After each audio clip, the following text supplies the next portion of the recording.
Hi, I'm Dinesh, and you're watching Off Track. In show business, an actor wants name, fame, and money. When these three things come together and keep its door wide open, one gentleman conveniently looks the other way around. And after many, many years, when he comes back, the door still is wide open.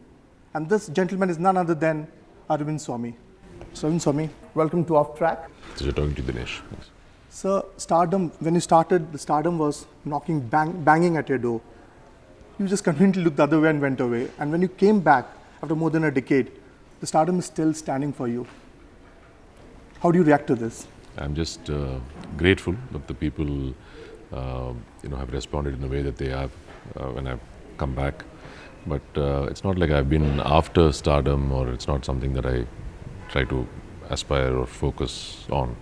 I just want to go do my job and go home. So what comes after that is not something that I've planned for or anticipated. But nevertheless, I'm grateful for the love and affection that the people have shown me. So, at the age of 21, you did Roja. Right. 24, you did Bombay, and you just vanished. Was it a self-thought of plan, or it was a foolishness? No, I don't regret anything. I mean, in fact, I quite enjoyed what I did when I left films also.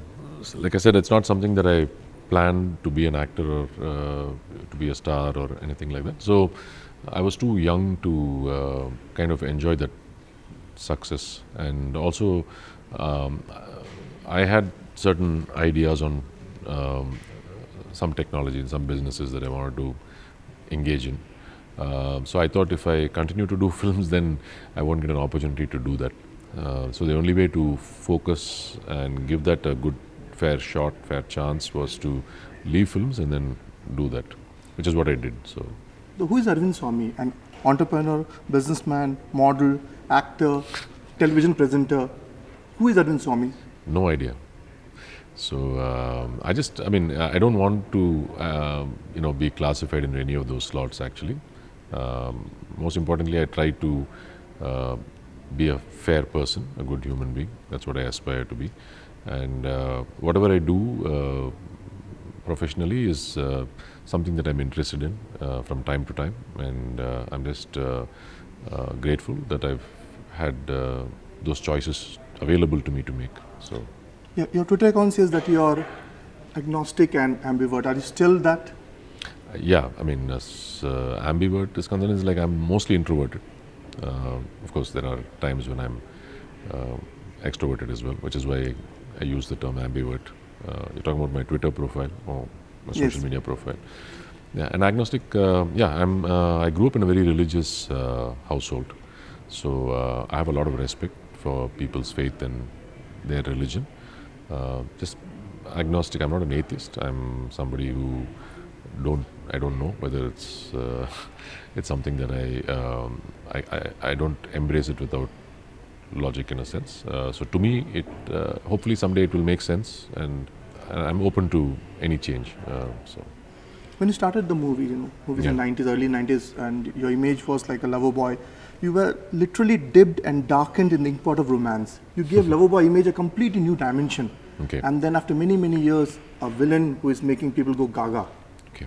What is a well thought of plan? Or nothing is well thought of, because none of this is planned. I just did roles that were interesting to me.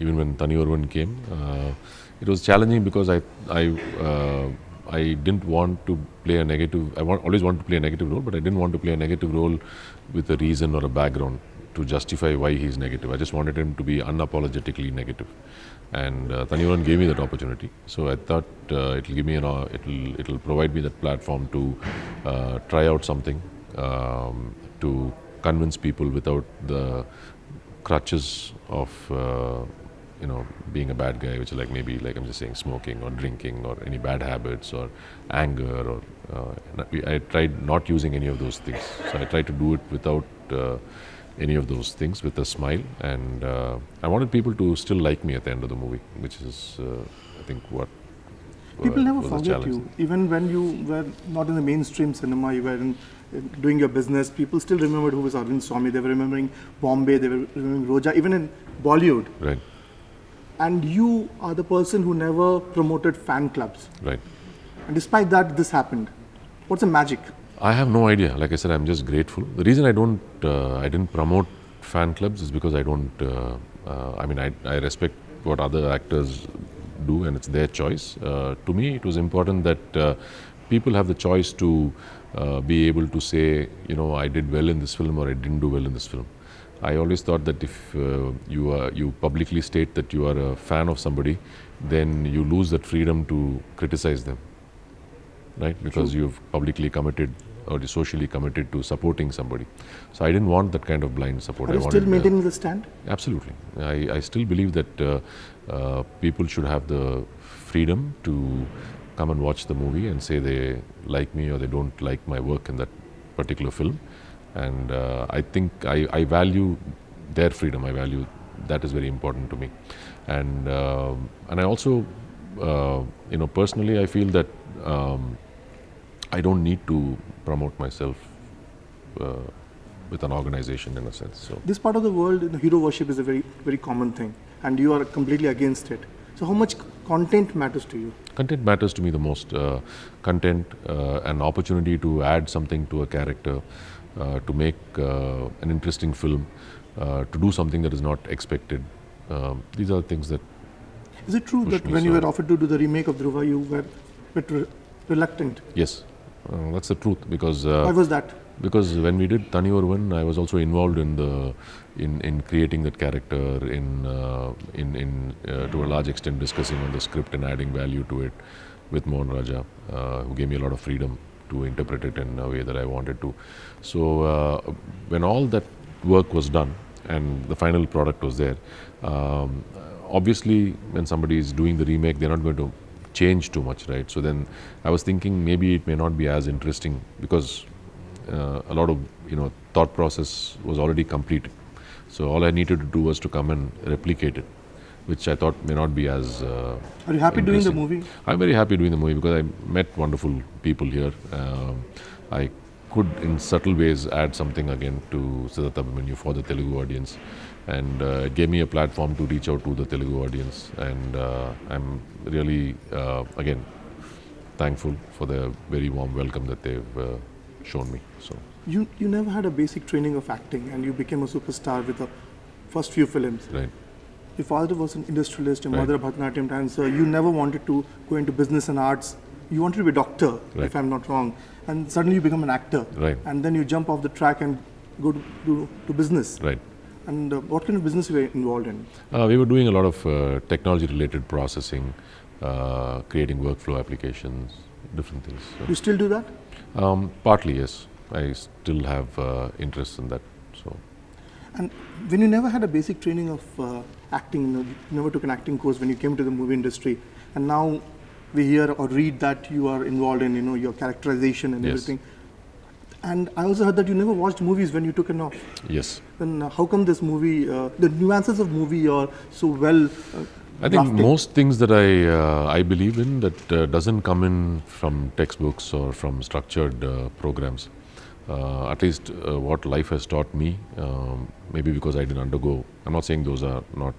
I'm sure they are great skills that one can acquire in a short span of time when you go to these courses, be it studying a subject or be it acting or any profession or line of interest. But to me, I've just been in situations where I've had to, and there's always a hunger to do well whatever I do.